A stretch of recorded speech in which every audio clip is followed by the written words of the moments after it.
Hey, good afternoon, guys. Mark Thompson here. Welcome to today's training. How is everybody doing today? Give me a. It's a beautiful day here. It's like 80 degrees. I love it. This is my type of weather. um, we'll get it started in just a few minutes. Got some people coming on, and then we'll get started. Feel free to say hi. Where you guys are calling in from? It's springtime. That's right, Andy. My favorite time of the year. Exactly. Awesome. Well, okay, so a few housekeeping tips for today. So the first one is that we're going to have the next session tomorrow. Okay, we're going to have it tomorrow, Wednesday, same time, 2 p.m. Eastern time. Okay. The reason is I can't do Thursday. We're launching a new product called Sales Envy, and we're launching it in the morning on Thursday. And launch days for me are a little bit hectic, so just mark. I'm not sure if you had that on the calendar, but it's going to be tomorrow, same time. Okay. Now, the other thing I wanted to mention was today we're going to talk about. I'm skipping around a little bit on the last few trainings because I've had a lot of people asking questions specifically about hiring and outsourcing. So I wanted to kind of try to push this up as fast as possible so I can get this training out to you, because a lot of you guys are either at the point now where you're hiring somebody to implement your product, or they've maybe you've made some mistakes in the past and you need some tips on how to hire. And this is one of the trickiest, I guess, one of the trickiest things to get right. And I've been outsourcing for God, I mean, 8 years now, and I mean, I still don't know all the answers. So, what I was hoping to do is go through this training with you, and I hope that it gives you some clarity on how to hire the right types of people. Okay, I think this is probably one of the most important trainings of the entire workshop. I may say that every week, week, but this really is truly important to pay attention to. Okay. So, for those of you who are just coming on, I see some other people coming on. We are going to change Thursday's training to tomorrow at 2 o'clock, same time, just because I have a product launch on Thursday, and so those days are a little bit hectic for me. And then we're going to be talking about hiring and outsourcing today. Because so many people have been asking me about it, that I wanted to make sure that you guys have a good understanding of how to hire. Okay, so let's go ahead and get started. Feel free to ask questions along the way. Like I said, hiring and outsourcing is tricky. It's very tricky, and if you've never done it before, you don't know what you don't know, right? And so I'm hoping that by the end of this training, it'll save you lots of time, energy, and money, because I've learned a thing or two from hiring, countless number of outsourcers, and I've seen trends along the way of who are the right types of people to hire, and who are not. And I will say this: you're only as good as the team that you build around you. Okay. You'll never, and I think I said this at the first session. It was, you can't do everything yourself. Okay. It doesn't work that way. You can only be good at so many things, and you need to build a team around you to help you be successful, right? And so that's what this is all about. I'm going to show you guys where to go to hire the right types of people, who to hire, what to look for, what kind of questions to ask, all of that kind of stuff. All right. Excuse me. So the first thing is that it's important to know that your number one expense in any business is investing into people. Okay, so that is why this training is so important, because it is going to be your number one investment. Okay, whether it's hiring for design, development, marketing, support, it doesn't matter. That's going to be your number one investment, is investing into people. Okay, so the number one reason for scaling is to hire the right people. Okay, I cannot stress that enough. And um, people ask me all the time, "Oh, who did your sales page?" I love the designer. Or who do you have a developer that we could use? And I'll tell you right now, I mean, I hold my entire team very closely guarded, just because finding the right types of people is not easy. Okay, it's just not. I mean, we've gone through many people, and we've had to let other people go, and to find the right people. Okay, so I will say this, and this is probably the number one mistake that most entrepreneurs, online business owners make, is that they don't spend enough money on the right things. Okay, so when you go and hire people, don't just go and try to find someone that'll do the job at the lowest price. Okay. I can almost guarantee it that those people are not going to do a good job. Okay. And they're going to botch up your products. Okay. Or whatever it is that they're working on. And you're going to have to pay double what you paid them because you're going to have to get it fixed, or you're going to have to start from scratch. Okay. So now I'm also saying um, don't go and invest into the most expensive people. Okay. Now, don't get me wrong. I mean, generally the most expensive are probably the most talented, right? Just because they can probably charge whatever it is that they're asking for. But you don't need to to settle for either side of the spectrum, right? The lowest bid or the highest. Okay. I always like to try to find a sweet spot for finding people who are talented but are not charging an insane amount. Okay. And I'll give you a really good example. Okay. I think I told you guys that I worked for a few different marketing agencies, well, web design / marketing agencies, before I started my own business. And we were charging $125 per hour for design and development work. Okay. Now, I mean, if you went and paid $125 an hour, unless you're some massive organization or company, you're going to go through your budget within the first week, right? And now here's the problem. Now the agency that I worked for, obviously they were targeting companies that had deeper pockets and were trying to find projects that were multiple six-figure deals. Okay. Now the majority of you probably aren't going to have those. Okay. But I will say this, that the companies that they hired, okay, or the companies that my agency worked with, they didn't know what they didn't know, right? So they went and they hired our agency and they paid $125 an hour, and they may have paid 6, 7, 10 times the amount than if they knew what I'm going to be talking about today. Okay. Now, a lot of people hired our agency at the time because of the good reputation that was built. Okay, between all the different testimonials and references that our agency was able to provide our customers. Okay, but you don't need to pay an insane amount for talented workers. Okay, and I'll show you guys how to sniff sniff people out, and find the right people. Okay, now, like I also said, it's all about hiring the right people. You need to surround yourself around smart, like-minded people, which is very hard to do and probably the most time-consuming task in your business. Okay. I also recommend having a project manager. Okay. Now, that project manager, it could be you to start off with. Okay. Or you can go and hire someone to do that. Okay. Now, you'll know when you need a project manager. Okay. It's gonna when you come to the point in time when all you're doing all day every day is just managing your project or projects, then it's time to hire somebody. Okay. Because you, as the business owner, you need to focus on generating revenue and the bigger picture for your overall business. Okay. So if you're eating up all of your time being a project manager, you're not able to focus on lead generation and marketing material and just the overall business development of your company. Okay.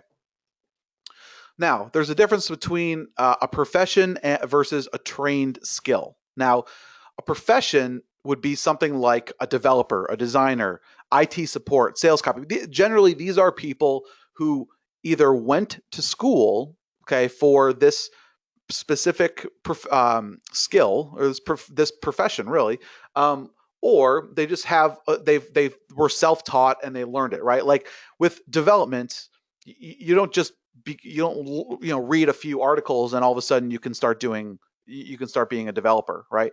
Or you just spend a little bit of time on Photoshop and all of a sudden you're a web designer, right? Or you read a book on IT and all of a sudden you know how to manage your database and server and that kind of stuff, right? This is and these types of people, they're going to cost more, right? Because they're it's a profession, not a trained skill. Now you look at someone that's doing general marketing or data entry or email management or basic first line support. A lot of these people, it's just a skill that you can acquire, right, with just a little bit of direction and training, right? Now those people are obviously not, you're not going to pay as much for those people because it's a trained skill that almost anyone can learn how to do with the right direction. Okay, so it's important to understand that whenever it's a profession, right, like mobile app development, right, no one just becomes a mobile app developer. It's something that you need to learn in some sort of professional setting, right? Now, there's pros and cons to both physical versus virtual office, right? And I've done both. I've done both. I prefer the virtual office. I like the virtual lifestyle. I prefer. I just don't like offices, to be honest. To be honest with you, I've worked in an office for enough years, and I cringe at it. It makes me feel like I'm like working a 9 to 5, even though I'm my own boss now. I would feel like if I had an office, I'd have to go in. And so I don't like that. So for me personally, it works. It works having a virtual office and everybody being in whatever country that they're in. Okay. Now, a physical office definitely is better for collaboration, right? Everybody is there. It's much easier to communicate with people and collaborate, right? It's great for strategic roles. Okay, so for business development and marketing and even technical, really. I mean, like developers like to be able to talk to each other. Same thing with designers. Same thing with support people. So but I think more specifically for strategic roles, when it's much easier to do business strategy in person. Okay, it's not to say that you can't do it outside of a physical office, but just tends to work better that way. Okay. Now, um, a physical office, you're usually responsible for the equipment. Normally, you have to be the one obviously providing desks and computers and whatever type of other equipment that you're going to need. And it's more expensive, right? Because you have overhead. You have to pay for the rent. You have to pay for the utilities. You have to pay for all sorts of things that go along with a physical office. Okay. And so one of the reasons why I like the virtual office is because, for one, I'm more efficient this way. Okay, but there are also, no office. There's no office expenses, right? I can write off a portion of my house to it's a tax write off. Okay, it's also it's easier to add and remove people just because obviously it's a little bit harder to hire and fire people. Well, more specifically, fire people when they're in your physical office because you build much better relationships with people in a physical office than if someone is halfway around the world, right? Now, I'm not saying that you don't build relationships or that you shouldn't go and build relationships with your team because you should, but it's a little bit easier to be more flexible in terms of letting people go. Okay, because there's not that human element to it, right? You're not working face to face. Okay. Now, I will say this, that it's a little bit harder to motivate people because they're on the other side of the world or in a different country, a different state, right? Um, but there's other things that you can do to put in place in your business to motivate people, okay, and to even have that human element that you're not necessarily able to have in a face-to-face office setting. Okay. Now, how do you stay motivated from afar, right? How do you keep your team motivated and clear on the goals at hand, right? Now, the first one is seriously, I know this sounds cliche or kind of, corny, is thanking them at the end of each week. Being like just acknowledging what they did. Saying, "Hey, I really appreciate the extra time you put into X, Y, and Z. It's going to allow us to really move the launch up and start making sales or whatever it may be." Okay, so just a simple thank you can really go a long way. Now they may not acknowledge it like, oh my god, say thank you for saying thank you, but just being appreciative of your team is so important. Okay, Even just talking to them on a personal level, just getting away from business, just asking simple, questions about their family, their hobbies, what their likes and interests are, and remembering those things. And maybe come, the holiday time, you give them some sort of a bonus that relates to their family or hobbies. Okay. That type of connection can go a long way. Okay. I also like to give unexpected prizes and gifts. So, I mean, yes, you can give holiday presents and Christmas gifts and all that kind of stuff, and don't get me wrong. I mean, they appreciate that kind of stuff. But I love to be able to give something when they're least expecting it, right? Even if it's a few $100s or some sort of a gift card, an Amazon gift card, or I gave my whole team iPad minis.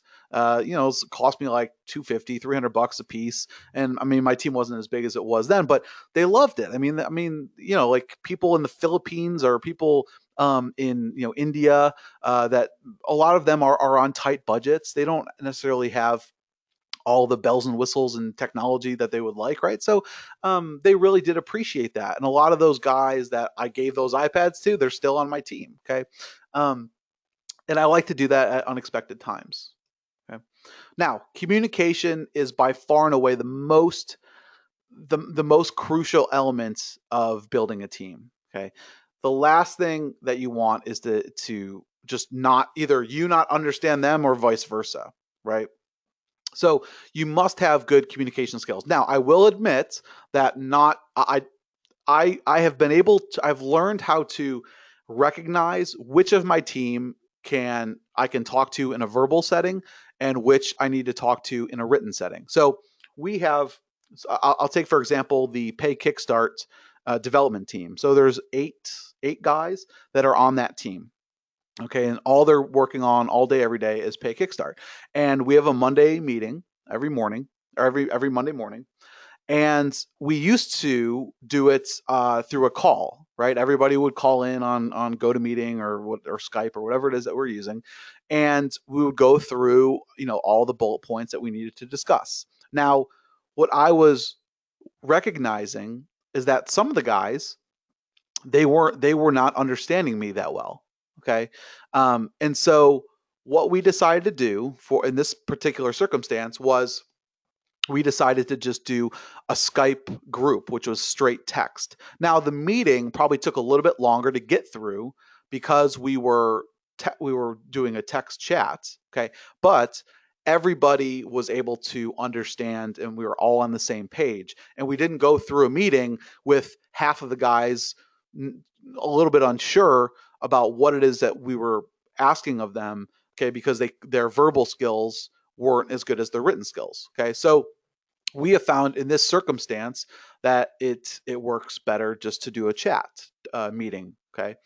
Now there are other scenarios like I have a developer. He's our kind of our manager. He's our lead developer who manages the developers for the Pay Kickstart team, and he's from South Africa and he speaks English. That's his first language, and so I'm able to have a discussion with him through the phone. Okay, so I know that hey, when we need to talk high level stuff about things, we can just jump on a call. So it's important to understand. I'm not saying that if they can't talk to you verbally that they're no good. Okay, but also recognize the role that they're in and recognize are there other ways, other forms of communication to ensure that everyone's on the same page. Okay.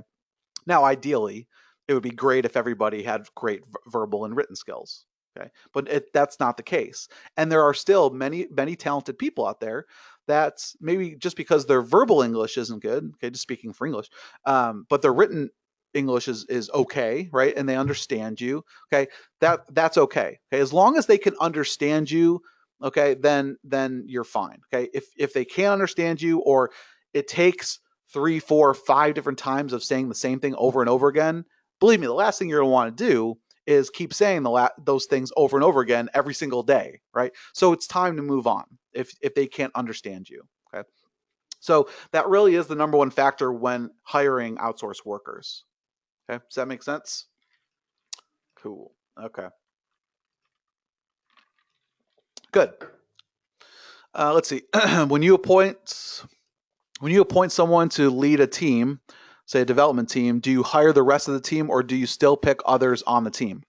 So generally what happens is, like in this scenario for Pay Kickstart, right? We have six, let's see. So there's like 6 or 7 developers. There's like 7 developers, and then there are, part-time designers helping out and that kind of stuff. Um, the way that we worked it was we knew that this was going to be our big project, and so we brought in our lead developer to manage the other developers that were already working on the project. Now, in an ideal situation, you want to have your lead developer manage the team from the beginning, right? Because we made some mistakes in the beginning of our development of Pay Kickstart because we didn't necessarily have a leader that was extremely knowledgeable in development. We had some solid developers, but they weren't really meant for management or leading the team. So what happened was we had, I don't know, 3 guys working on the app, and there wasn't very good communication, and there wasn't really a lead for the project. Okay, so everyone was kind of working on their own, and whenever you're building a piece of software, it's so important that everyone is in sync. Okay, now we brought on this developer, and then we also brought on some more guys. Okay, so he came on and he kind of reviewed the landscape of what was going on, the communication process, how things are working from a technical standpoint, and he put in some technical checks and balances to ensure that everybody was in sync, that code wasn't being written over, and it just made for a much smoother process overall. So whenever you can appoint a lead, I would strongly recommend doing it at the very beginning if you can. But now I understand budgets are tight, you can't necessarily go and hire lots of people. Okay, but I will say that the people that do great work, those people will rise to the top, right? These are the people that you have good communication with, that can think outside the box, that get things done efficiently and effectively. And those people you should recognize and give them lead roles, okay, regardless of how big or small your company is. Okay. Now, in terms of experience, we balance pay with experience. Okay, so obviously, the more experience you are, the more you're probably going to make, or the more that you're probably going to ask for, at least, right? The benefit of outsourcing is not having to train, and so right, so the fact that we try to hire people that don't necessarily have 8 to 12 years of experience, but have at least, 2 to 4 years of experience. Okay. So the reason we do that is because the last thing we want to have to do is be able to, train these people from the ground up, especially for a development position or a design position.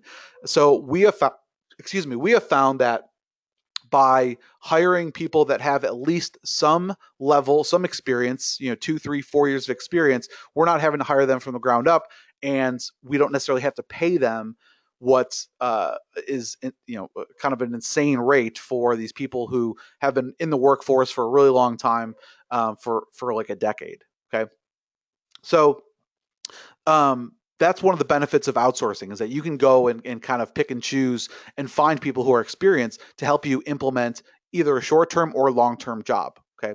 Now, the only thing that you may need to train these people on is your systems and processes, right? Maybe there's a certain software that you use, or there's certain things that you do. So whenever we bring somebody on, especially in a development or design capacity, we say, hey, we just ask that you leave a Skype chat, or just a little chat that states what you did that day, right? What are you working on? What type of progress have you made?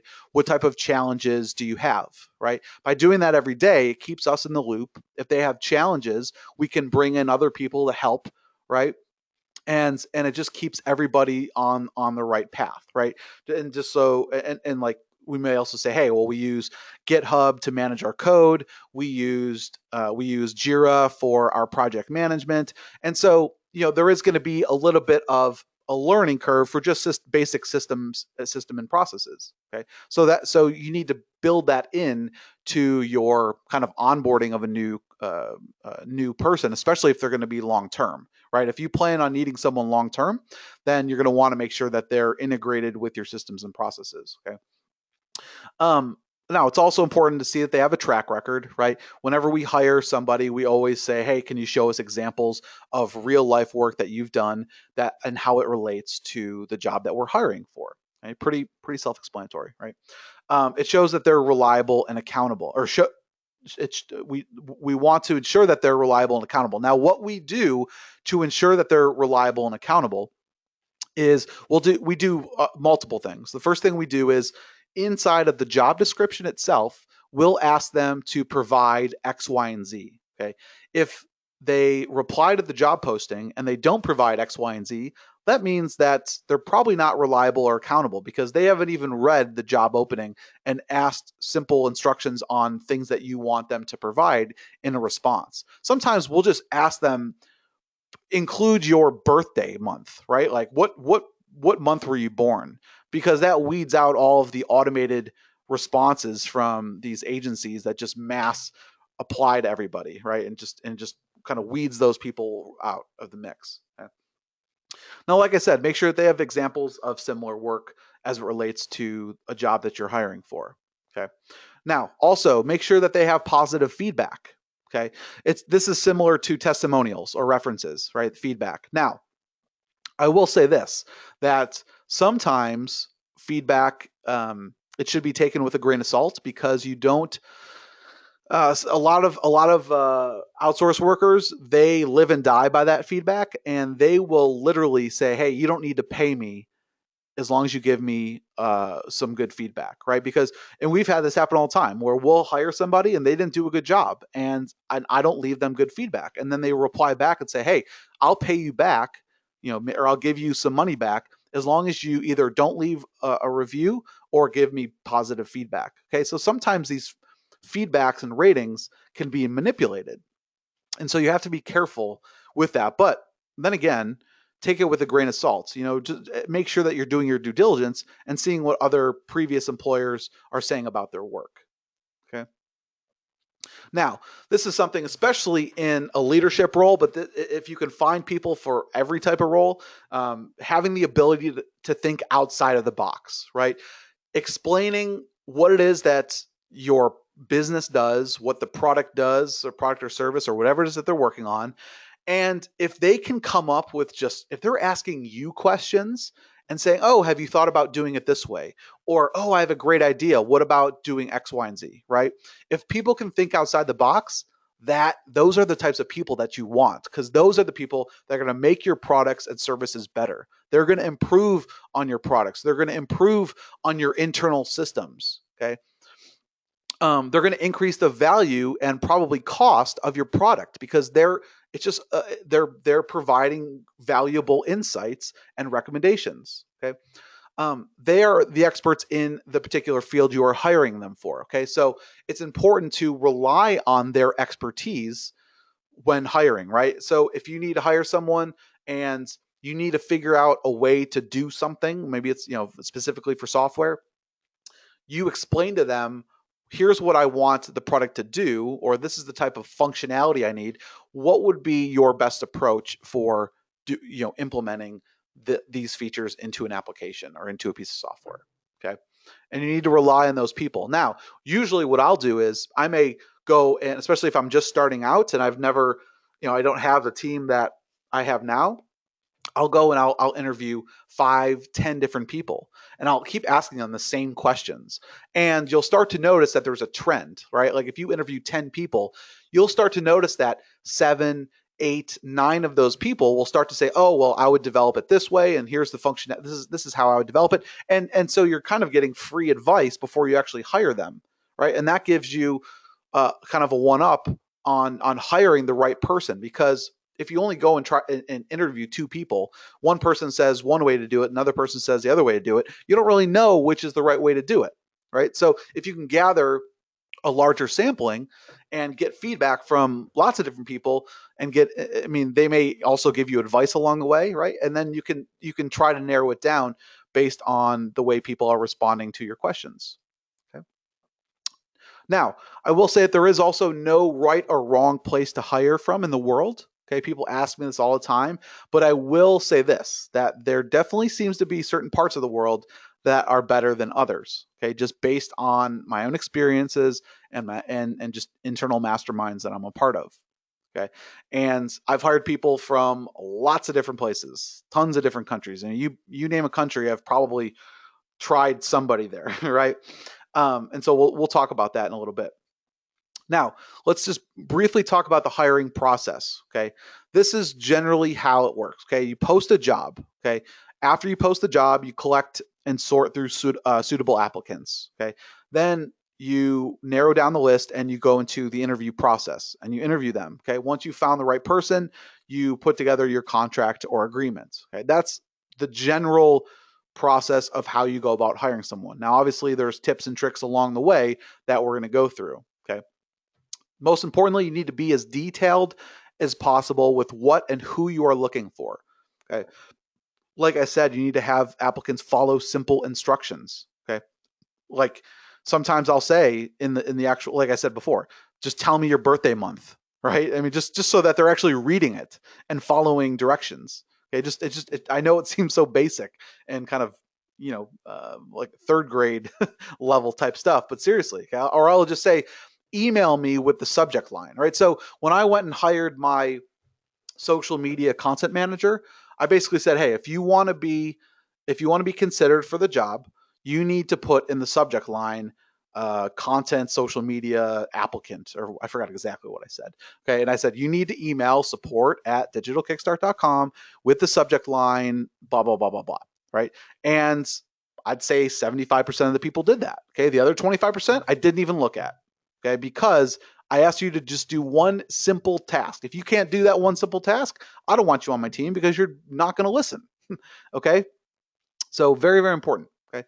I always like to try to provide at least 3 examples of work related to whatever it is that they're working on. Don't just ask for one, try to get multiple examples. Okay.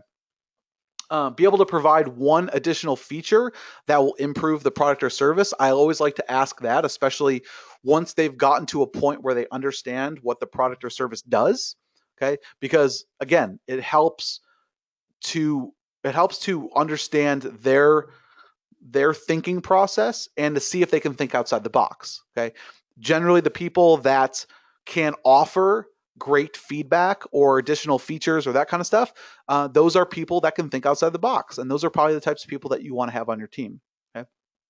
Um, Specifically say the type of person that you want and the type of person that you don't want. Okay, and I'll show you guys some examples of past job descriptions that I've written that you can see this kind of framework in place. Okay.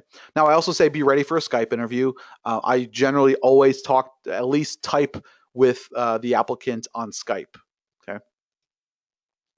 Now, what I always do is, so the hiring process, just breaking that down, I quickly kind of go through. I'll just put the applicants into a bucket, right? Yes, no, maybe. Okay. The yeses are the ones who I want to talk to first. If I go through all the yeses and I don't see anybody I like, then I'll go through some of the maybes. I'll never talk to the nos. Okay. If I go through the yeses and the maybes and I don't find anybody, I'll repost another job and I'll get more applicants. Okay. Now, you need to reach out to people who may fit the criteria to apply for the position. Now, you don't know for sure. You don't know who's full of shit and who's not, right? Some people can say, yes, I can do X, Y, and Z, but you need more than that. Okay, you need more than that. And there are plenty of people that say yes, yes, yes, yes, yes because they want the job, right? And you don't want those people that just say yes, yes, yes. Okay, I would rather have someone be honest with me and say, hey, well, I'm great at this, but I'm terrible at this. And I have no experience in it. And I wouldn't be a good fit for this part of the project. Okay.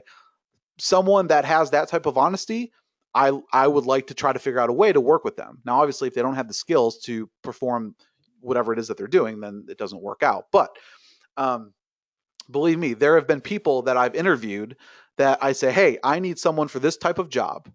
And they're like, oh, you know what? I'm not really the best at that. Where my strengths are X, Y, and Z. And I come back to them a few months down the road or a year down the road and I say, hey, you know what? It's too bad that it didn't work out for that particular job. But guess what? I have a job opening that I need someone specific to what you said your strengths are.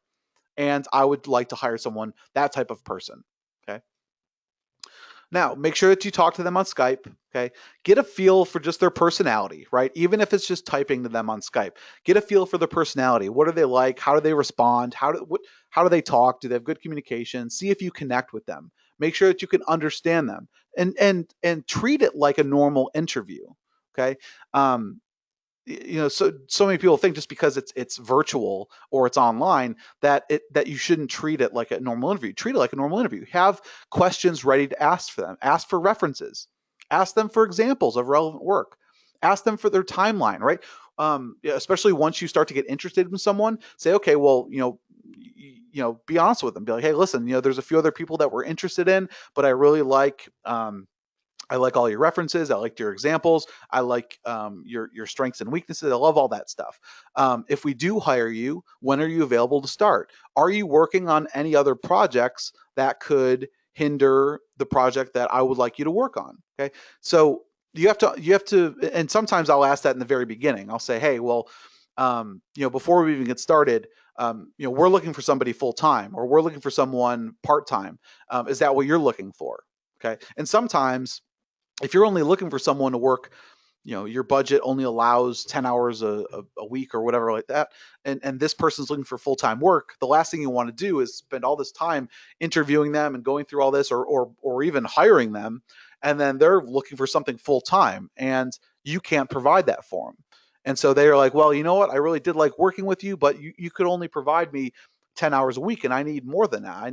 So, and vice versa, right? Sometimes you're looking for someone full-time and they have one or two other projects that they're working on, and they can only devote so much time in the day towards your project. Okay. Okay.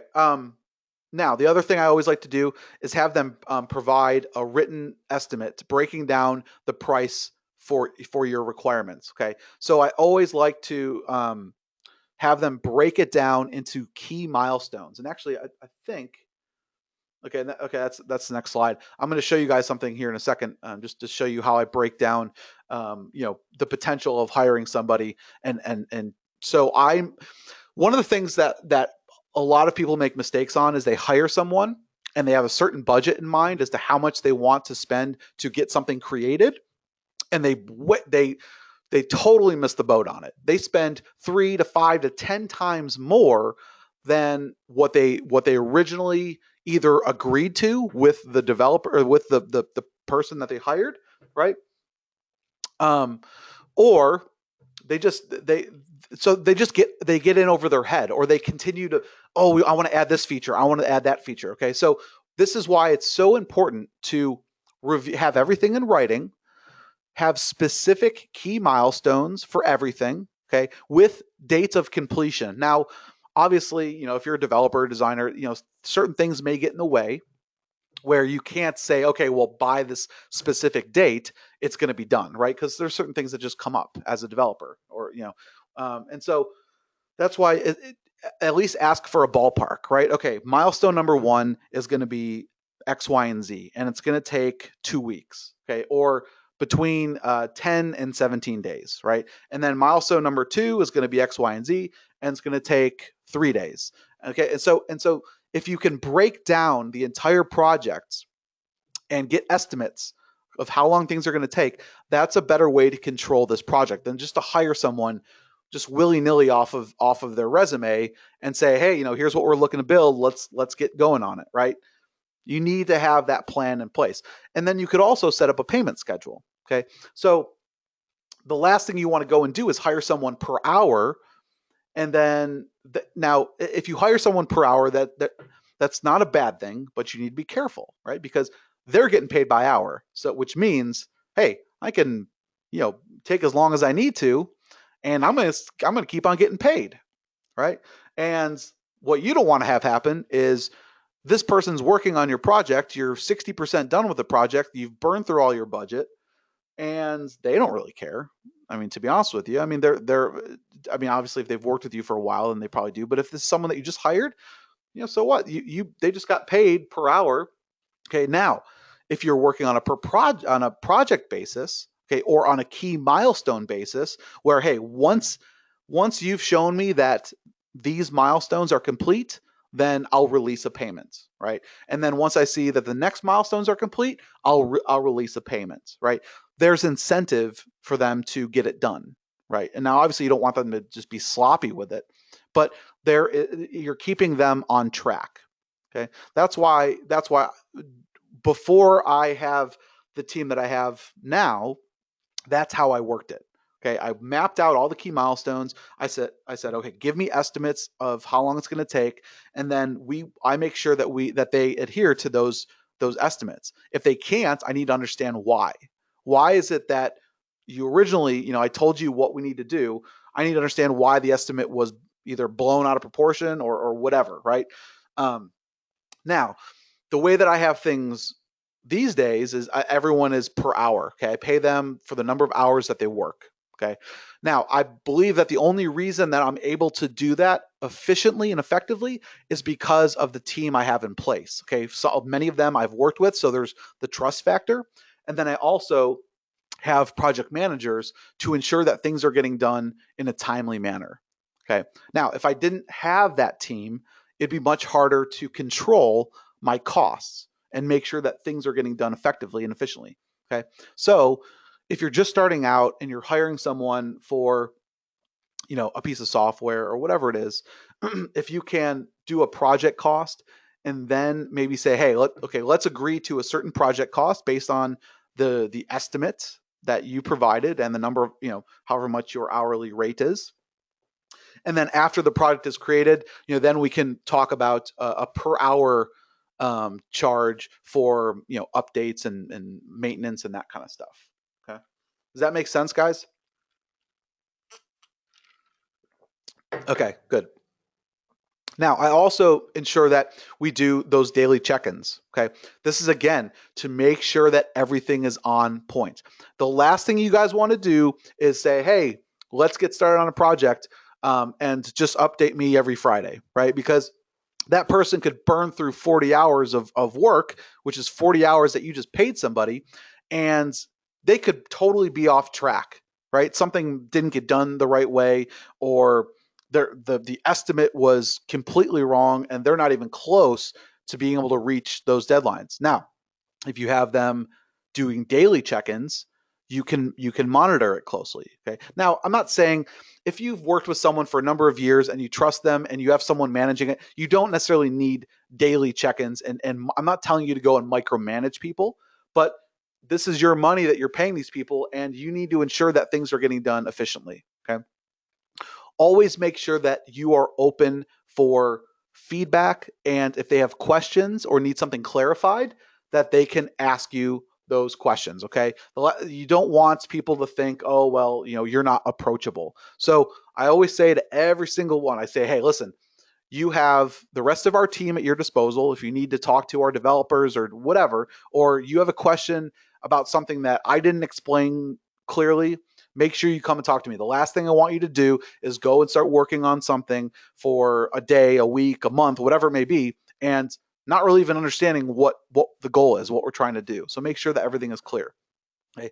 Make sure that the contract is granular as possible, so this can save you as much as least amount of trouble as possible in the future. Okay, so when you're explaining what should be done in each milestone, try to be very, very granular. Okay, and so whenever I show my spec doc, I say, okay, well, milestone 1, it's going to have this functionality done. Milestone 2, it's going to have this functionality done, and hold them to it and say, hey, I want to be able to see it. And make sure that things are getting done the right way. Okay. This will save you a lot of trouble in the future, because what happens is when you have a very vague agreement and you don't specify what the software is supposed to do and what type of functionality it should have, then that leaves the door open for the freelancer to say, hey, well, you never told me about this. This changes the scope of the project or the scope of the agreement. Oh, it's going to take. By the way, it's going to take me another month and a half to do what you just asked. Okay, so document everything. I know it might seem a little tedious, and it is more time consuming, but it's going to save you more time, and it's going to save you money as well. Okay. Now, pitfalls to avoid. I already mentioned the first one. Lowest bidder is the best choice. Do not do it. Okay, just believe me, it's too good to be true. I'm telling you. Just like the products that tell you you're going to be a millionaire after 2 weeks of using this push button software. Okay, the lowest bidder is never the best choice. Okay, so don't use them. Okay, you will most likely pay for it again to have it done right. Okay, so just don't do it. Hiring someone without experience, but you just like them. I've done this before where they interviewed really well. I have a good connection with them. I communicate well with them, and they just don't have the experience. But they're like, you know what? They can pick it up, right? Don't do it. Okay. Find someone that you like and has the experience. Okay. It's business. So make sure that they know what they're doing and talking about. Okay. Remember, it's business. Okay. These are not your buddies, right? So don't feel bad about I'm not telling you to be mean to them or to not treat them with respect, but they need to know that, hey, you're the boss and they need to listen to you, and they need to, they can't, especially for outsourced workers, that just because they're halfway around the world that they can take advantage of that. Okay. So make sure that. Okay. Now, where to look? Okay. The best source is by talking to other people in your industry who have built similar products. Now, but I 100% agree with that. The fact that if you can find other people in your industry who they've worked with, okay, that meets the criteria that, the type of person you're looking for, then by all means, if they fully endorse them and you trust them, hire those people. Now, the problem with that is that a lot of people don't like saying who they worked with, right? Now, the best scenario is that, hey, this person or a person that hired this guy, this designer, and they don't necessarily have the budget to hire them full time, so they only hired them for a specific project, and this contractor that they use is looking for additional work, right? Those are always the best scenarios. But what happens is a lot of people, once they find someone good, it's like, I'll make sure that I have work for them just because I don't want to lose them, because at some point I'm going to need them. And one of the downfalls is if you don't hire them full time, they're going to go probably find someone, because ultimately they do want full time work. They don't want to have to keep going and finding new bosses, right? New jobs. Okay. Now, like I said, I've said this before, you can research similar products in your marketplace and contact the owners and see who developed or who designed their website. Or I had someone today ask me, they're like, oh man, I love the sales page for your product that's coming out on Thursday. Would you mind me, would you mind telling me who did your web design and web copy and sales copy? And I knew who he was, so and so I was like, well, to be honest with you, my designer is in-house and we use him full time, so I wouldn't be willing to give you his contact details. But the sales copywriter, I have a great guy, and we don't use him full time, but he's done great work. Here's his name and email address, and go ahead and contact him. Right, so he got a great referral from me. He's a great sales copywriter, and he's looking for a sales copy guy, and I was happy to give him that contact details. Right. Okay. Now, where to look? Okay, there's lots of different places to look. Lots of places. Okay, online outsourcing websites like Elance, Odesk, which is now Upwork.com. I prefer Upwork. That's probably my favorite place. Freelancer.com, Guru.com, VWorker, iFreelance. I mean, there's so many. Industry blogs or job boards. There's crowdsourcing websites. There's Craigslist. There's MTurk. MTurk is more for, I need just a very basic task done, right? It's like anybody can do it. It's like busy work, right? I need something transcribed. I need you to like this. I need that kind of stuff. Fiverr is great. Still use Fiverr. I like Fiverr for more quick contracting jobs, not necessarily full-time people. Product or service specific sites. So there's lots of different places, and I'll dive into my Upwork account and show you kind of some of the bells and whistles of it. Okay, so here's some outsourcing tips. Now, you can either hire an outsourcing company or you can hire a specific outsourced worker. Okay, if you're going to hire an outsourced company, there's pros and cons to that. They generally specialize in finding qualified or quality outsourcers based on your goals and objectives of the client. Okay, now they usually will have hundreds of workers ready to go. The problem is that they take a percentage of the workers' pay, so it's higher rates. Okay, so if a worker charges $10 an hour, the outsource company may charge $2, so it's going to be $12 an hour, and that can add up. Okay. If you go on Upwork.com, they're going to take 10% of everything. So if you were to hire them direct outside of Upwork, that saves you that 10%. Okay. Now, hiring outsourced workers yourself is generally cheaper. Okay, more work is definitely put on your part. Okay, because you're the one that's going through all the hiring process, but it can be cheaper. Okay.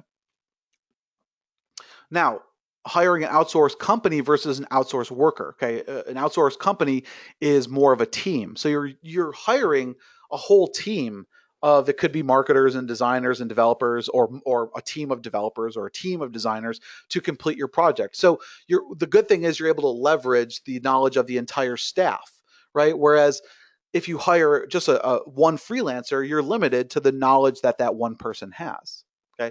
Um, Now, hiring a company is generally more expensive because there's a team involved, which they usually have overhead, and there's project managers in place, so it's going to cost a little bit more. Okay, but if you hire a freelancer, it's easier communication. You're only working with that person directly, so it's easier to manage and it's generally cheaper than hiring a company. Okay. Let me see. There's a few questions here. Are you finding the outsourcing companies on Upwork as well as through other sources? Yeah. So on Upwork, and I'll show you guys in a second. On Upwork, it tells you if they're an agency or not. So when you talk to someone, usually this is the manager of that agency that's in charge of finding projects that his team can work on. Okay. Now, paying your workers, always pay them on time, right? I mean, a lot of these guys, believe me, they're not making an insane amount of money where they can afford to, to wait on payment. So pay them on time. Okay. Many VAs are on, or many contractors are on a tight budget. I like to pay my team bi-weekly, so every 2 weeks. I pay them on Fridays. Now, if you use a site like Upwork, they automatically pay them. Now, I believe they do that either every week. I think it's every week or every 2 weeks. I'm not 100% sure, but they automate that for you. Now, the other thing you can do on Upwork is you can set milestones where you say, okay, I'll break this out into 6 milestones, and for each milestone you hit, you're going to make $500. And then once we've agreed to that milestone, it gets put in kind of a what am I looking with? What's the word I'm looking for? It gets put in an escrow account. Escrow. And so no one really has access to it until you release the funds. Then it gets sent over to the worker. Okay.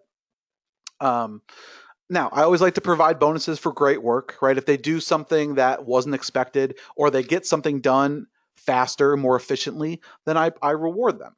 Okay. All right. Let me see here. Oops. Okay. Now, I will say that PayPal is probably the most universal and well-known form of payment. It's quick, it's easy. You can schedule payments. I believe they're in 206 countries now. It's going to be hard to not be able to pay someone through PayPal. The only times that it is usually on your worker themselves. So, like, I have some guys in Armenia, and PayPal does work in Armenia, but for some reason it's really hard. It's either hard for them to get a PayPal account, or the fees are so high that they get like double fees or something. I forgot. It's something with their laws. They have some weird laws. So just because PayPal is accepted in a certain country, it's not always the most economical choice for the contractor. But it definitely is very easy, very quick to do this kind of stuff. Okay, so PayPal, I pay about half my guys on PayPal. Okay, Zoom is also another good service. I will say this: it is probably the best service around, but there's definitely some cons here. The cons are that they only cater to maybe eight countries. I think it's like 8 or 10 countries, so it's limited there. Now, the other downfall is they're they're very weird about sending payments for business use. Okay, so like I was paying a guy on there. He's in the Philippines, and this is great for Filipinos. Um, I was paying him on Zoom, and he would get his money in his bank account that day. So it was same day transfer, and I think that the charge was $3. It was a $3 fee to pay him, which is like unheard of. That's really really cheap. And sometimes it was free. I'm not even sure how they were making money, but and he would get it in his bank account that day. Now Zoom is more for personal payments. Okay, so but I've it was weird. Like I was paying him for about 8 months, and then all of a sudden they're like, "Oh well, you can't pay him anymore." It was very random.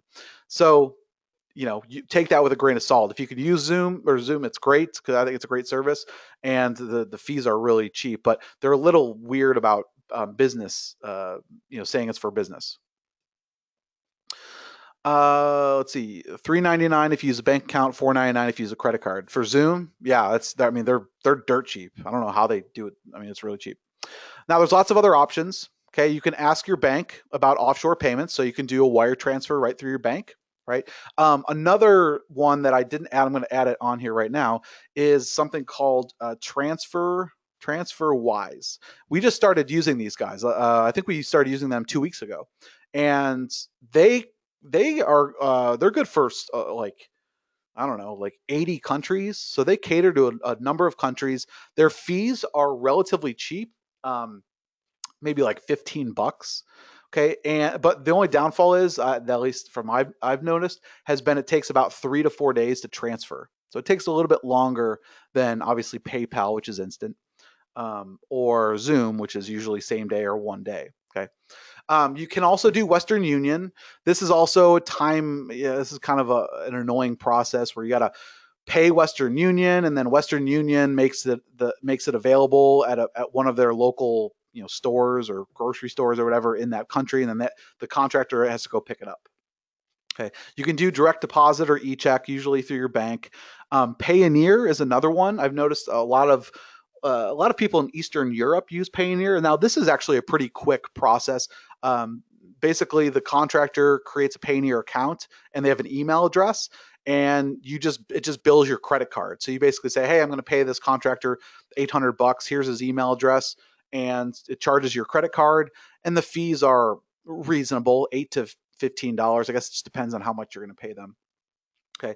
Now you could also use like your outsourcing websites like Odesk or Upwork, and with Upwork, they're going to take 10% off the top. Okay, so that can add up as well.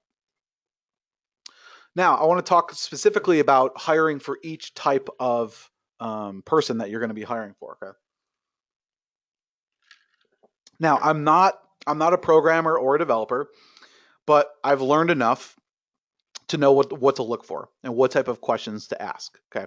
Now, if you have someone that you can consult with who for any type of job, okay, specifically for development, because most of us are not developers, and we wouldn't know a good developer, if we saw them. So if you can consult with someone who is a developer or who is a whatever it is, okay, and they can help you with the hiring process, by all means, go and do that. Okay. Um, Now, as it applies to all development, web-based software, desktop software, mobile apps, social apps, WordPress plugins, database development, website coding.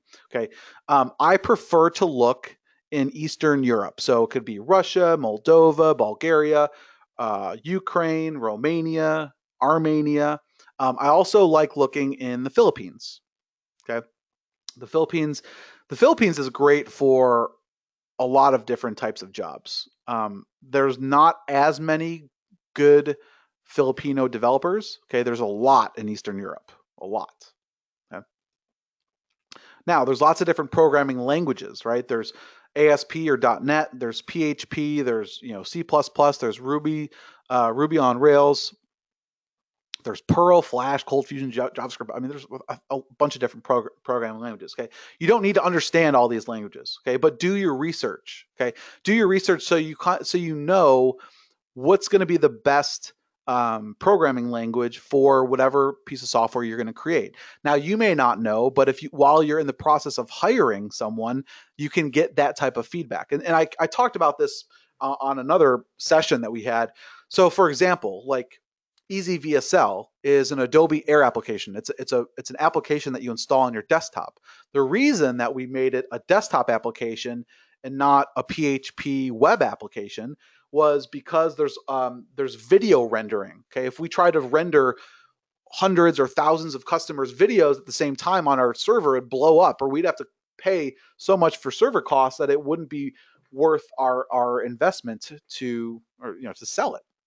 Okay, so you don't need to necessarily understand these languages, but it's important to 9 times out of 10, guys, it's going to be a PHP web application. Okay. But it could also be an Adobe Air. Those are probably the two biggest ones. ASP.NET is an older language. People don't really use it anymore. Ruby on Rails is still relevant. Perl, Flash, Cold Fusion, that's all old development. So honestly, you're gonna be looking at PHP, Ruby on Rails, and Adobe Air. Those are probably going to be the main languages that you look at. Okay. Now, like I was saying before, interview a number of candidates and ask them what language they use to program your software. Ask them why. What are the pros and cons? Okay. That's going to be really, really important. And this is the last thing you want to do is go and build something in the wrong language. And I think I told you guys the case study about how I built something in .NET a long time ago, and it only worked for PC users, and we should have built it in either a web application or Adobe Air, because then it would work for both Mac and PC. Let's see, not a question. For your reference, great service for transferring to the Philippines, Mexico, and India. Remitly, okay. I'll take a look at it here in a second. We'll go ahead and put it on the screen. Are you able to hire someone full-time from Upwork after they've done some projects for you? Yeah, I mean, I do this all the time. I say to them, hey, I'd like to hire you full-time. Here's what I'll do, and this is just to make it a middle ground, right? When you go to hire somebody, they don't know you, you don't know them. So I'll say to them, hey, listen, if this all works out, great. I'd love to hire you full time. Okay. For the first month or 2 months, or a short amount of time, we'll go ahead and pay you on Upwork. And so that way you can get to know us, we can get to know you, we can build a working relationship. You can see that, this is obviously a legitimate company, and we're going to pay you and all that kind of stuff. We do ask that hopefully after the first 2 months, 3 months, whatever it may be, that you use we use Hubstaff, which tracks his time, right? So we say, hey, we ask that you use Hubstaff, which is a third-party application. It's just a little desktop app. You track your time, and instead of it going through Upwork, you track your time through Hubstaff and the number of hours that you worked. We pay you, and we can pay you through PayPal or TransferWise or Zoom or whatever it is that you want. Okay. And most of the time, 95% of the time, people are okay with that. There are going to come times that people are going to say, well, hey, I really want to, I really want to work on Upwork because of the protection, right? The security from their standpoint, which I get. The other one is that they want to rack up hours so that other contractors can hire them. And they say, oh, hey, look at this person has 100 hours or 200 hours or 500 hours of development time or design time on Upwork. Okay, it makes them look more credible. But I will say this, that if you're looking to hire them full time, that is the ultimate goal for these guys, these contractors. So they're more than likely willing to have you pay them off of Upwork if you're willing to hire someone full time. Hey, Mark, what do you do if you don't know someone who can guide you with the job description requirements, for example, for software development? Kenny, so what I would do, well, for one, you feel free to contact us. We'll try to help you out as much as we can. You can contact our support team. You can just do like a little attention mark. I'll take a look at it, or I can have our developers look at it. Again, make sure that you're very specific as to what you want. Okay, if it's a piece of software, what do you want it to do? What type of features and functionality do you want? Right? Start to talk to candidates and say, hey, candidate, if I were to hire you, how would you go about developing this? What programming language would you use? Why would you use it? What are the pros? What are the cons? Okay, so you're basically leveraging your candidates as your subject matter experts. Okay, so that is a way that you can do it without really knowing somebody or being able to bounce ideas off of. Okay. Or, like I said, contact us, and either myself or I'll have one of our developers lead you in the right direction. Okay. All right. Where was I? Interview. Okay. So yeah. So interview a number of candidates. Ask them what language to use and why. Learn from them and go with what seems to be the best choice. Now, guys, I will say this: you're going to make mistakes, especially with developing software if you're not technical, right? I mean, there's a reason that there's a higher barrier to entry when developing software, because you don't know what you don't know. Most of us aren't developers, and it's harder than going and creating a training program, right? Or hiring for design, which design is very visual. You can see their designs. There's not necessarily a wrong way to do design unless it's all flash, but I mean, for the most part, it's a pretty straightforward thing. You have the Photoshop file, and then you slice it into HTML and CSS. Okay, so development is a little bit harder. I will admit that. And of course, I mean, I'm not a developer, so I learn things as I go along, and I always make mistakes, but I try not to make the same mistakes twice, and I try to leverage and do my due diligence. Okay, I leverage the team I have, and I try to do as much due diligence as I can. Okay. Now, another thing you can do is go with what's popular, right? Like what I said before, WordPress plugins, themes, those are still popular. PHP web applications, that's the majority. That's where things are shifting to, are online applications. But then again, right, sometimes depending on what your features and functionality is, you may want it to be a desktop app. Okay.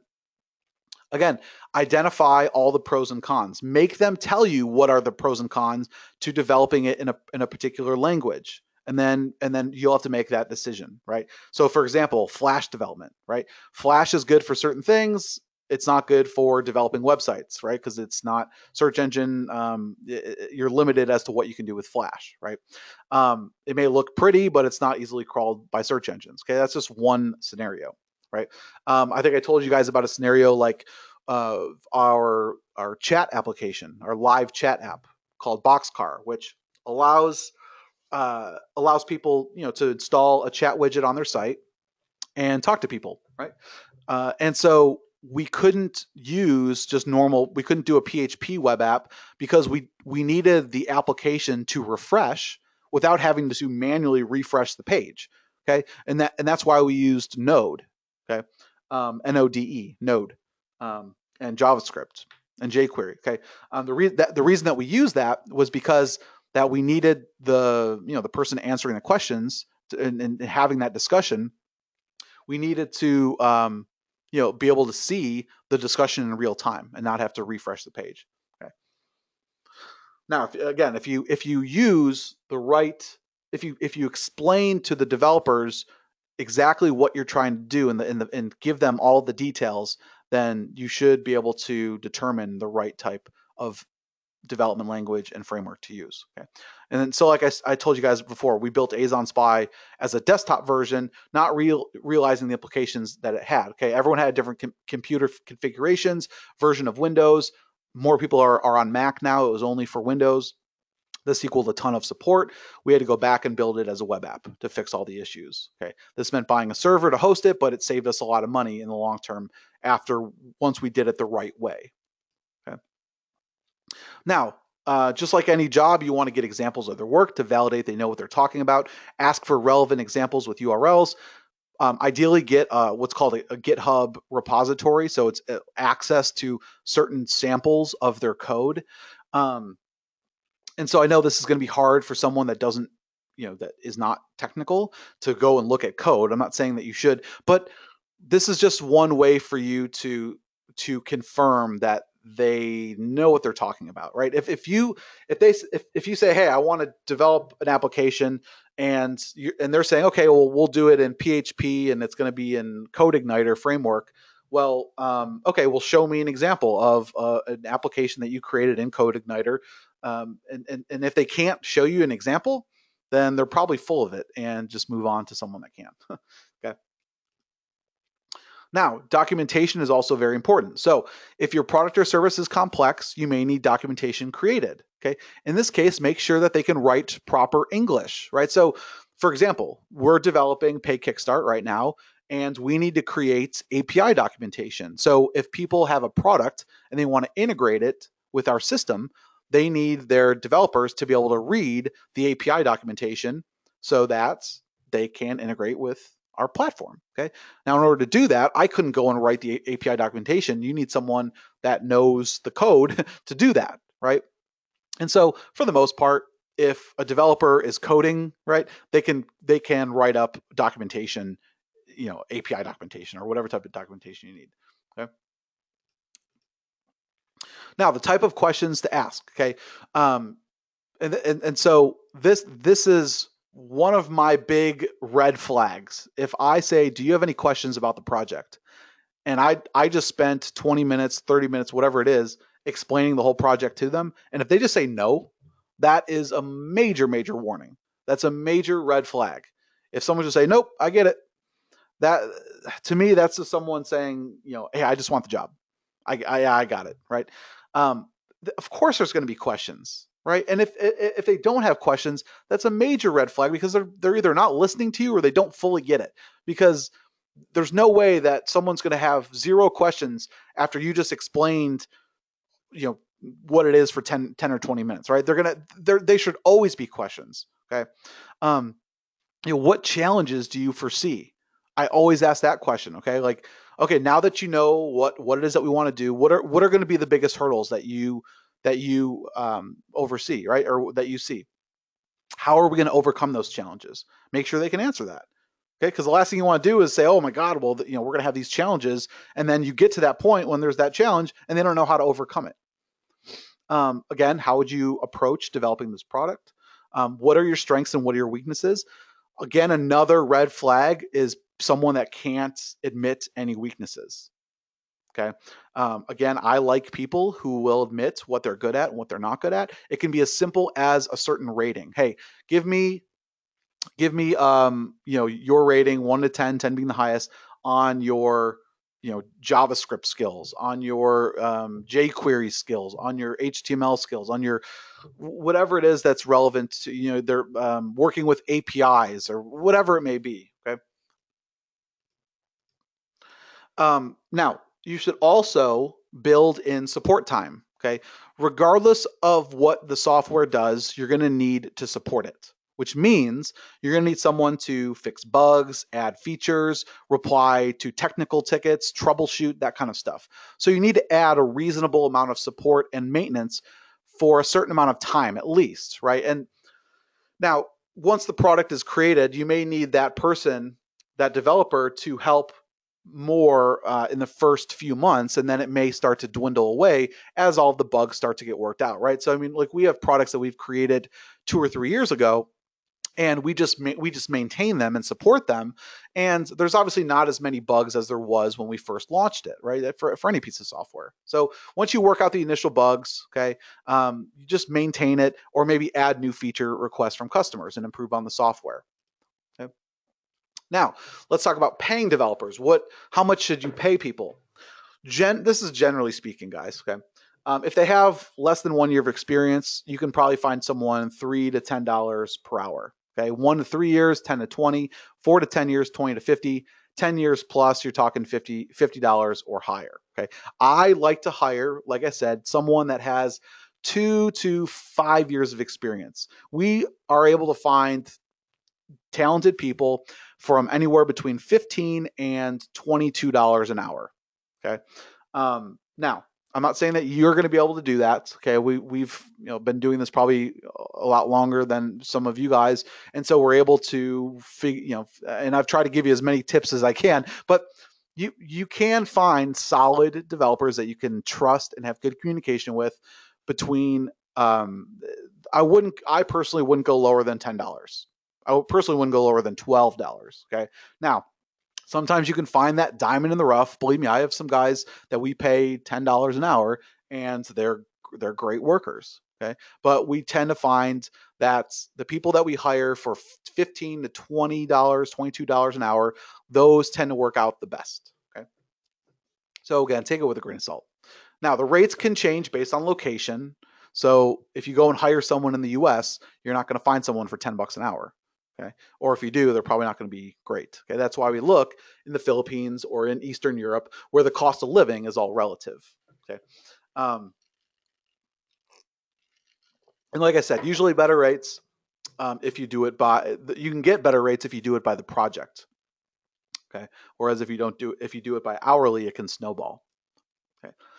Now, in terms of hiring for designers, there's different types of designers, right? There's graphic designers, there's animation designers, there's logo designers, there's user interface or user experience designers, there's mini site designers. So it depending on the type of design that you need, okay, will determine who you hire. So one thing that I've noticed is when I have someone that creates great sales page designs for me, but he's not the best at logo design for whatever reason.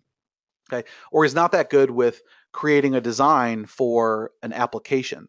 So I have one guy that does my sales pages. I have another guy that I hire for logos, and then I have another guy that I hire for user interface designs. Okay. Um, Now my guy who does my sales pages also is good with graphic design. So he can do like ebook designs whenever we need to design an ebook or PDF, something like that.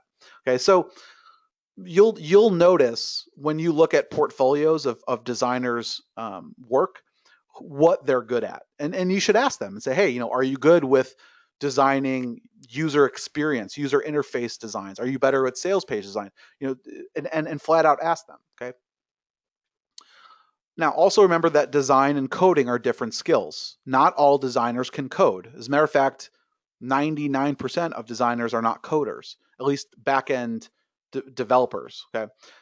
If you use a CMS like a shopping cart, make sure the designer is familiar with it. So if you're using WordPress and you want him to, so the process that we do is we get our designs created in Photoshop, and then we have a front end designer or a coder who takes that design in Photoshop and then he codes it into WordPress. The reason that we put everything into WordPress is so that me and like my partner Matt and anyone else who's non-technical can go in there and make some changes, and we don't need to keep asking a designer to do the littlest things, right? So we always take all of our designs, we put them into Optimize Press 2.0, and we just custom code all of our stuff, and it makes it really easy for us to make design changes. Okay, I'm not saying you have to go and do it that way, but that's just how we do it.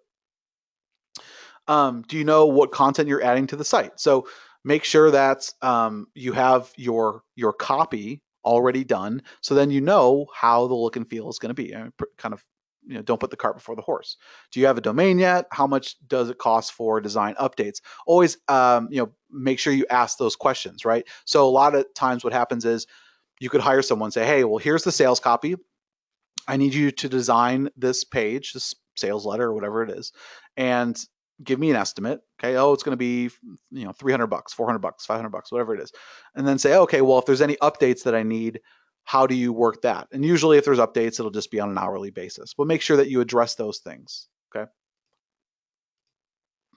Now, where to look in terms of design? We've found Singapore and the Philippines to be great, but then again, this is not set in stone. Okay, we have someone in Indonesia that we work with. Um, uh, Design again is much easier to hire for, just because you can look at their portfolio and see, oh, I like that style, I like what they're doing, right? Okay.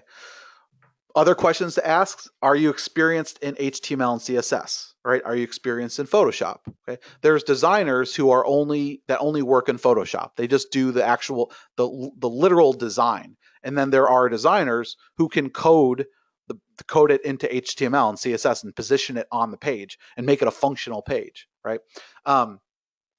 Do you have experience with jQuery and JavaScript? These are kind of additional functionality, flyouts, drop downs, those types of things on a page. Do you have experience with editing existing themes? Sometimes you can just tweak an existing WordPress theme, or you buy a theme on ThemeForest for $20, and you say, hey, would you be able to just make some customizations to this? That's another way that you can save some costs, is by buying an existing theme that you like and then just making some edits. All right. Do you have experience with WordPress? How do you optimize your images and code? Making sure that everything loads fast and that all of the code is optimized for load time, right? So you want to ask all these questions because sometimes there are really great designers, but they only know Photoshop. If they only know Photoshop, then you need to go out and find another designer who can do the coding. And so I have guys like I have one guy that just does Photoshop design, and then I have a few other guys that I work with that just do the coding, that's like the HTML and CSS. Now, signs of a good designer, they create wireframes before they design anything. So they kind of give you a rough mock-up. Now, one of the things that I'll do just to help the designer is I may even give them a little wireframe as how I envisioned the site looking, right? So I'll go into mock flow, similar to how I wireframe an application. I may do the same thing with a sales page. Okay, and that way you can kind of you're both on the right path in terms of your design. Okay. Um, if making sure signs of a good designer, if they can code, if they have HTML and CSS skills. So we always like to say HTML CSS is a plus in our job description. If they're able to design in WordPress, that's great too. If they know Photoshop and Illustrator, if they use includes or external files to call code, you don't really need to know what that means, but if as long as they do that, that's a good thing. Understands website load time, understands SEO's best practices, understands kind of user interface type stuff like navigation, easy to read content. If they know basic PHP, that's a plus, but it's not something they need. Understands accessibility and web usability. Okay.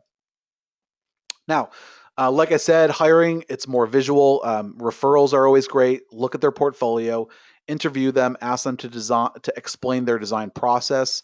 Make sure that they are designing the site on a development link and not your live site. So what we always do is set up a development site and a live site. So whenever we're developing something, it's not like people going to the website, our live site, are going to see things that are broken or anything like that. Okay. Make sure that you give the designer feedback. Okay. What budget are you working with? What is the main objective of your site? What are the main call to actions? What type of look and feel are you looking for? Do you need to control certain parts of the site? Okay. All of these are great questions and things that you need to talk to your designer about, right? For look and feel, one of the things that we love to do is we'll go and say, hey, designer, we really like these 3 or 4 websites. We love the look and feel. And then we give them specifics as to why we like the look and feel. Oh, we like this section. We like how they did X, Y, and Z. That type of feedback is like gold for a designer because that way they can design something right the first or second time instead of doing it right the fifth, sixth, seventh time, right? If you need to control certain parts of the site, then you're going to need some sort of a content management system like WordPress. So they need to understand, hey, we're going to be designing this so we can put it inside of WordPress, okay? Because there's a certain way to code the designs if you're going to be doing it inside WordPress, okay? Tracking your team, like I was talking about, we use Hubstaff. You can use Upwork or Freelancer. All the freelance websites have their own individual tracking, but like I said, you're going to pay usually around 10% off of every hour. So, I mean, that can add up. And so we use Hubstaff. You just pay a monthly fee and then, they can track as much time as they want to. Okay. So this is kind of how I work, the flow. So there's me, like I handle the marketing, and then I sometimes, and so this is a great way to do it if you have never done a development project before, find a partner who can be your developer, right? So, you handle the marketing side, you have a partner who handles the development, hire a UI guy to handle the user interface, create the product, make some money, right? And then after that, then you're the marketing guy and you can reinvest that money into a contractor and just continue to grow. Okay. That's generally how we do it, or that's how I've done it. So I've hired developers to handle the product creation side. And then after I've gotten a few products under my belt and I've kind of learned as I went along, then I can start to go out and find my own team. So that is one way that you can do it, right? I mean, you don't feel like it's you against the world, right? Like you need to figure all this stuff out yourself. If you can find other people that you can even partner with and make them part of the product that you're going to be creating, you have to remember there's other parts of of a piece of software than just the development of it, right? There's the whole marketing side. And so a lot of developers are always looking for partners because they don't know the marketing side or they just can't handle all of it, right? So that can always be an option. Okay. Now, one thing I wanted to do, I'm going to actually pull up Skype really quick. And I'm going to show you a Skype discussion that I just had with someone.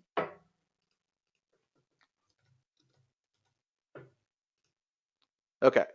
So I'm just for privacy's sake.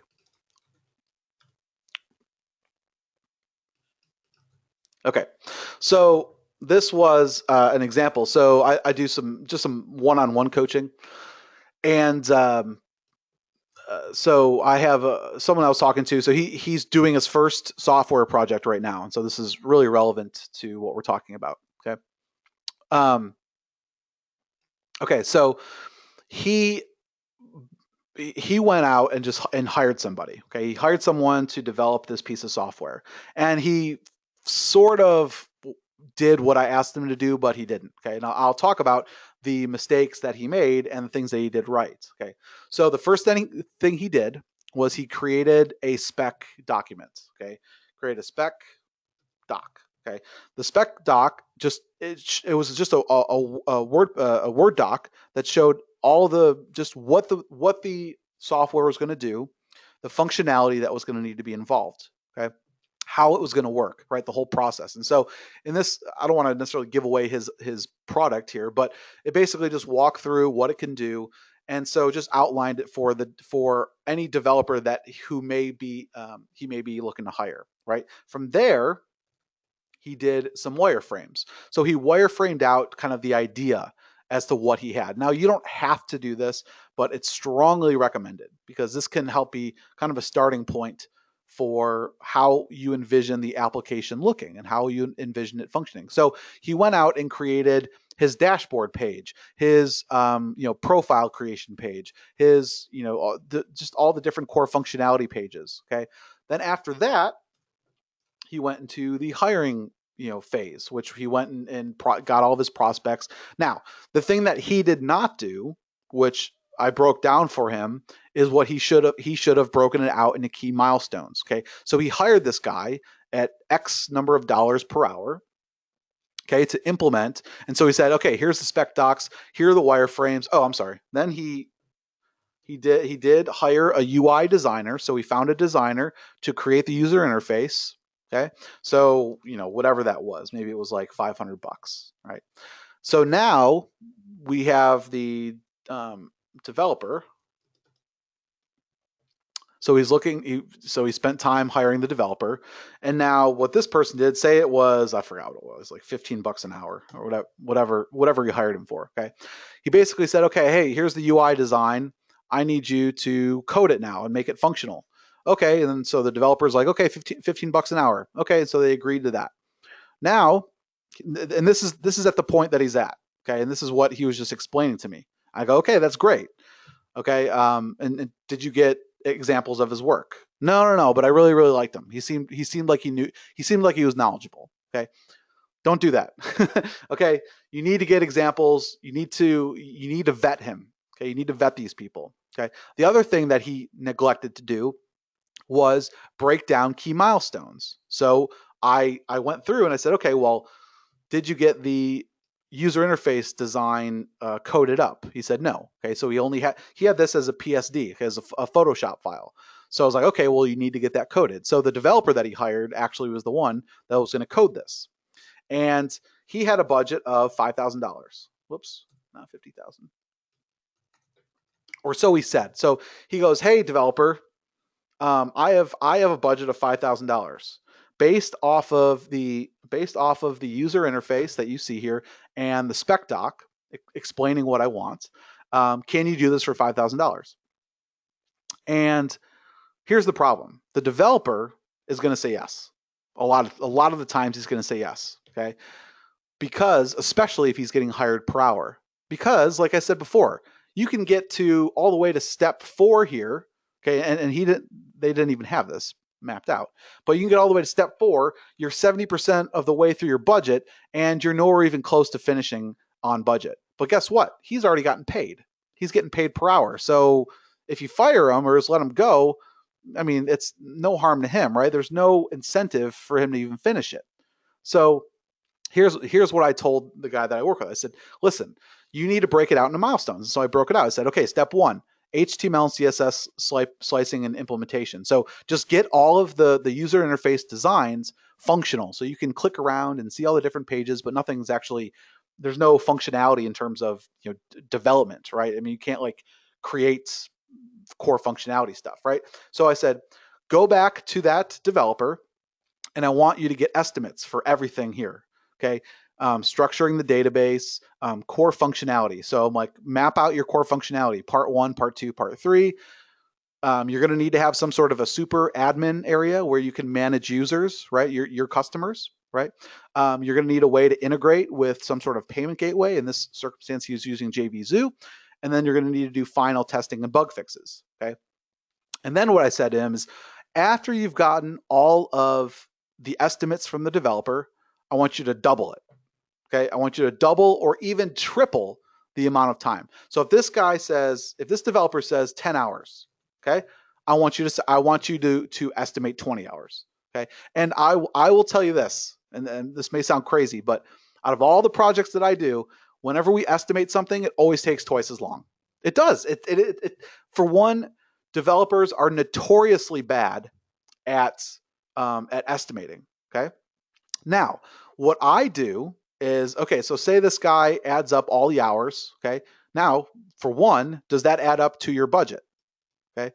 9 times out of 10, it never does. They're going to be like, oh, well, wait a minute. Now that you've kind of broken it out into all these different steps, well, you're right. This is something that, we should have probably talked about before. Okay. Well, part one is going to take, 30 hours, and part two is going to take, I don't know, 50 hours. Right. And so the more granular you can get, the better. Okay. And that will make sure, again, that there's no surprises when you move forward with the project.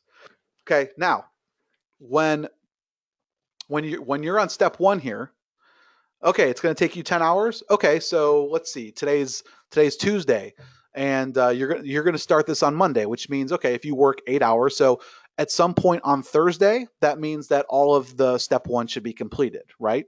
Or like early on in the day, right? And if they say, yep, okay, all right.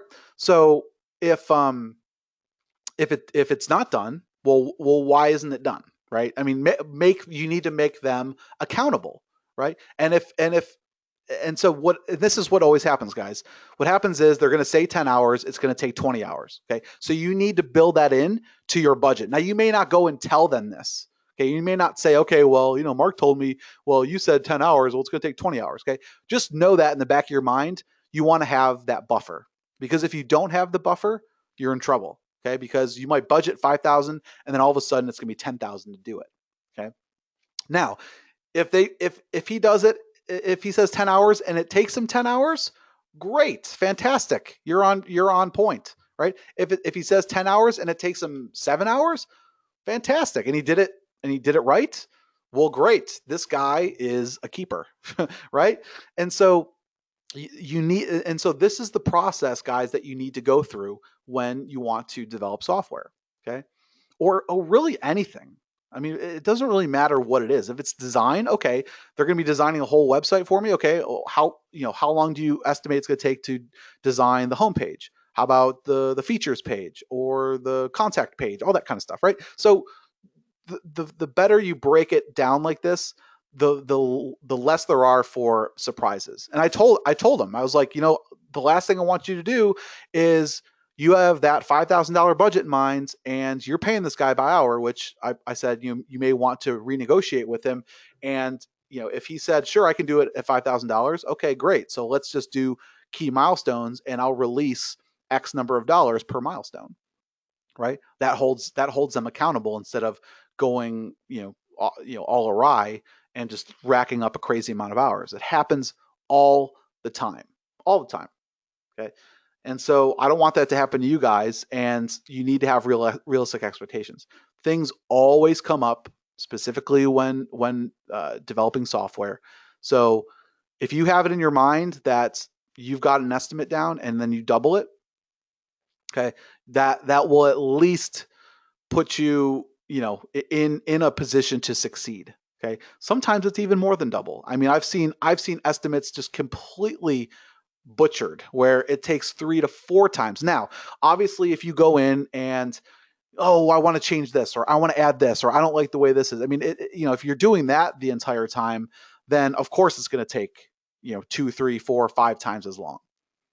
So, I would, what I would do is stick to the basics, stick to your core functionality of the application, build it out, get the most viable product that you can get ready to launch it, make some money, reinvest it into making it better. Okay. The usual response I get when I ask them about these things, this is always this phase. It depends, right? That's what Andy says. He always gets well, it depends, right? um, so so if they say it depends, you say it depends on what, right? And talk it through. Okay, it depends on what. Okay, well, let's make that decision right now. Okay, what's going to be the best approach? And so there's no surprises. Everything is mapped out, and at this point, all it is just execution. Okay, because everything has been mapped out to a T. Okay, the number of hours, the payment schedule, the functionality, and make sure that you're seeing this stuff, right? Okay, core functionality part 1 is supposed to be done. I'm supposed to be able to create my avatar and do profile management and have the main dashboard live. Show it to me. Let me see it, right? Core functionality part 2, generate the script, customize the editor. Okay, show me it's done, right? Again, if you have daily updates and you have this type of milestone structure in place, there's less chances, there's less risk, and there's less chances that your project is going to go over budget or way over budget. Okay, hopefully that's painfully clear now. One challenge for me sometimes is I myself start with being. Hold on, say that again. One challenge for me sometimes is I myself start with being no clue. Okay, so yeah, and so that's another thing that people do is that they start creating something when they don't really know where it's supposed to go. You need to have this down, guys. You need to know specifically what you want your product to do, and what's the goal of it, right? If you don't have that, don't even think for a second about designing anything or developing anything. Okay? You need to understand what it is that you want your application to do. Okay, core functionality, all that kind of stuff. Okay, Upwork. So we've hired lots of different people, and like here's an open job right here. Okay, we're looking for a mobile app, iOS and Android development expert with great English skills. Okay, so there were there were suggestions here. So you'll see here there is. Let me see here. It should say agency next to it if they're an agency. I'm not sure why I'm not seeing agency. Okay, so here's what I do. The first thing that I like to do, is find. And I know it sounds bad. I mean, I look for certain countries that I've had good experiences with. Right. So Indonesia, I may look at Indonesia. I'd look at Ukraine. Latvia might be good. I'd probably stay away from India. Actually, I would stay away from India. Romania might be a good one, right?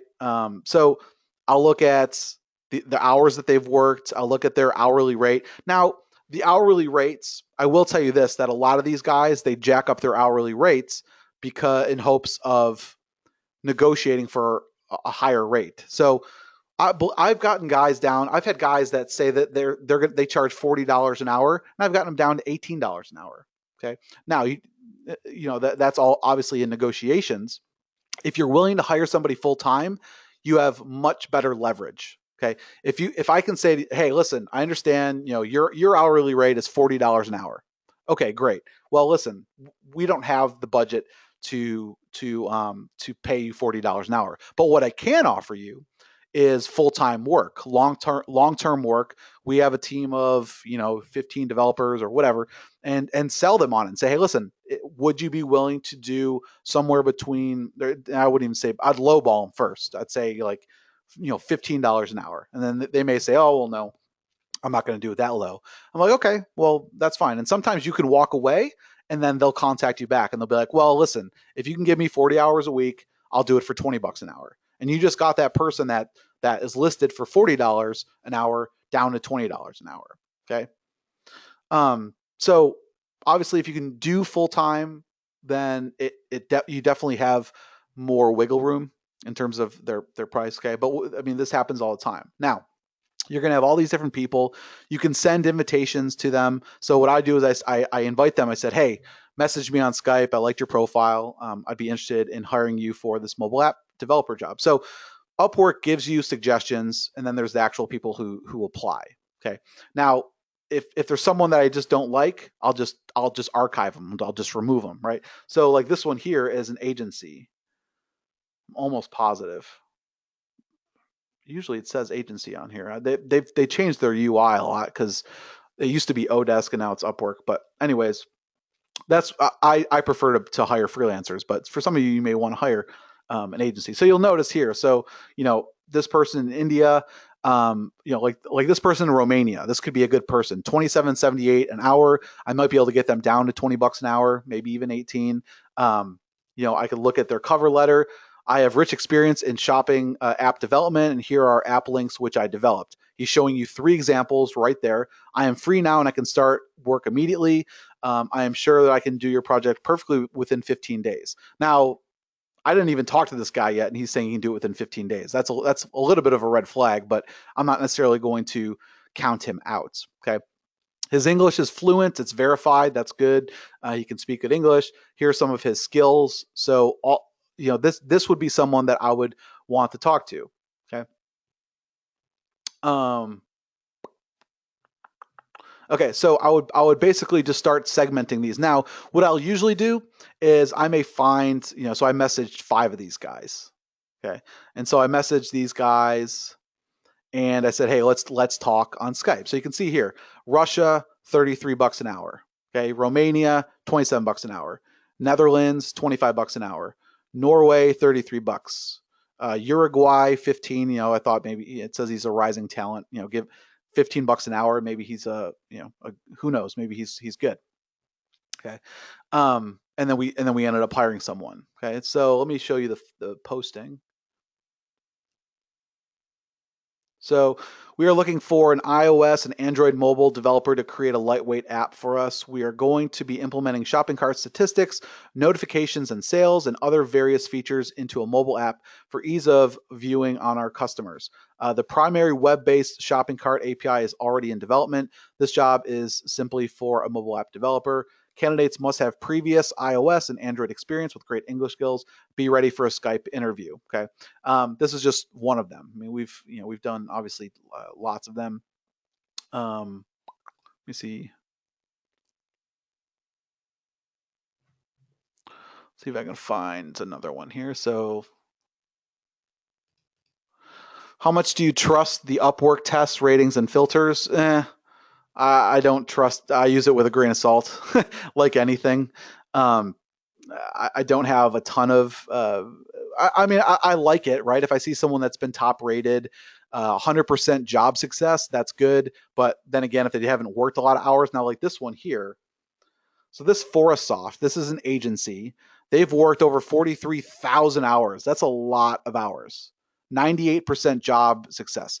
This is probably a fairly solid agency that if you didn't feel comfortable hiring someone yourself, and managing them, then they may be a good alternative to find so here we are indeed an ideal match for each other, blah, blah, blah. So this is an agency. Okay. They're in Russia.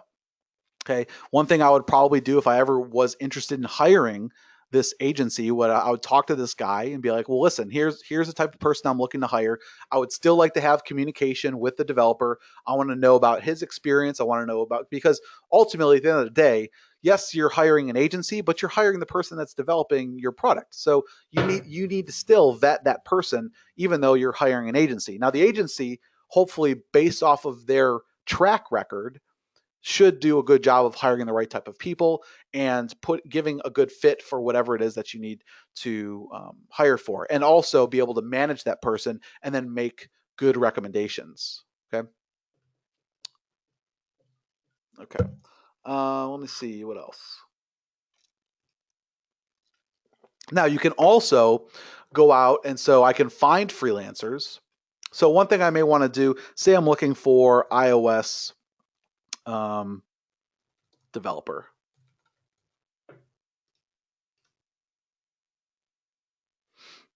So this is something. So people will apply, right? And then you can actually ask other people to apply. So you can start to sort this. So maybe something I would do would be, look between $10 and $30 an hour. Okay.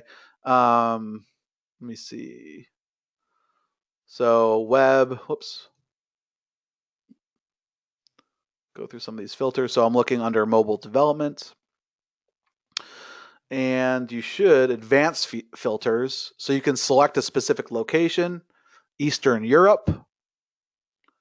Um, you can find people if they've done at least a certain amount of hours. I don't necessarily do that because sometimes there's just people that are brand new to Upwork, but they've been developing for years and they're just new to this platform.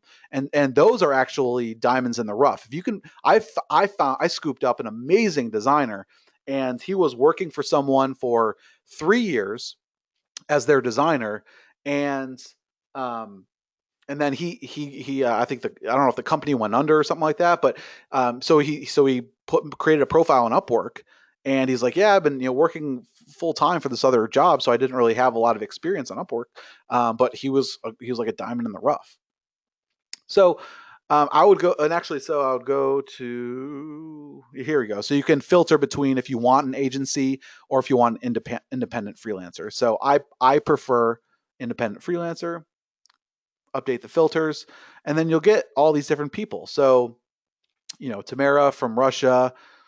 So she is, I don't know how she's a rising talent with 0 hours, but whatever. Senior iOS, Android developer. Um, so he says 100% job success, even though it says 75. He's only had 2 hours. Okay, I don't know. So I would just go through. Here's Armenia. Okay, this could be a good one. $23 an hour. Generally, when people say $25 an hour, I can probably get them for 18 to 20. If they say $23 an hour, I can probably get them to 16 to $18. So just you'll kind of learn as you go along, just to negotiate with these people, and know that that's never set in stone, right? This guy is an Upwork Pro senior iOS developer. So what I would do is I could look at his profile.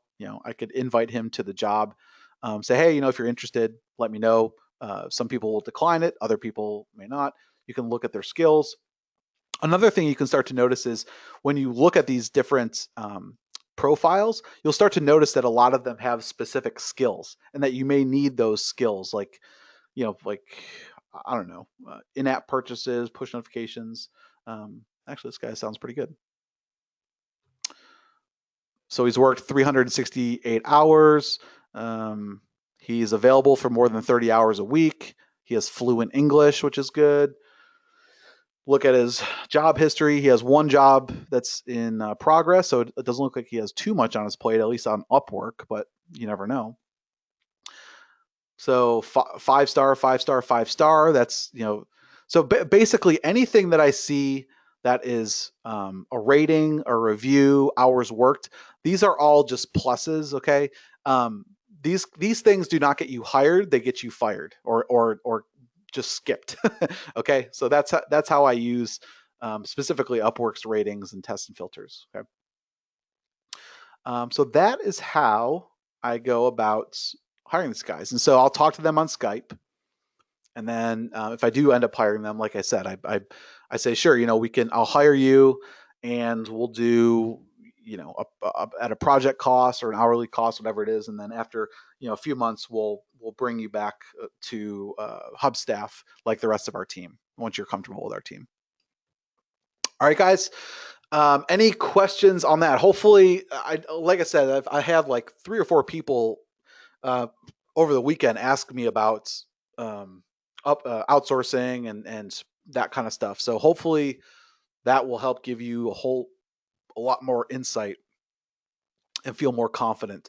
If you guys, I mean, just in general, guys, if you have issues or you need to hire somebody and you're still having problems, just let me know the type of person that you're trying to hire. I'll try my best to help you find the right type of people.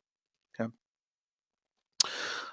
Any other questions before we wrap it up? Like I said, guys, we're going to do tomorrow's or tomorrow. The next session is going to be tomorrow at 2 p.m. So if you guys came on late, we are going to, instead of Thursday, we're going to do tomorrow at 2, same time. Okay. And then let's see. And then the following week is week 6, or our final week, which will be Tuesday, and I believe it's still Tuesday and actually I think it's Tuesday and Wednesday. I'll have to check, um, but yeah, tomorrow is going to be the next session. Okay, so I guess we'll go ahead and wrap it up. I don't see any other questions, so we'll go ahead and wrap it up. Hopefully, you guys got a lot out of outsourcing and how to hire the right types of people. Again, this is very, very important. Feel free to watch this again. We'll make sure I put up the replay soon. And this can save you a lot of time, money, and headaches. But don't get me wrong, guys. Hiring the right people is it's not a science. I mean, it's an art, right? And believe me, I've still to this day hired the wrong people, and you just kind of go about your business and until you find the right guys. So, all right. So we'll go ahead and wrap it up. And thank you for everybody who attended. I'll see you guys tomorrow, same time, and enjoy the rest of your day.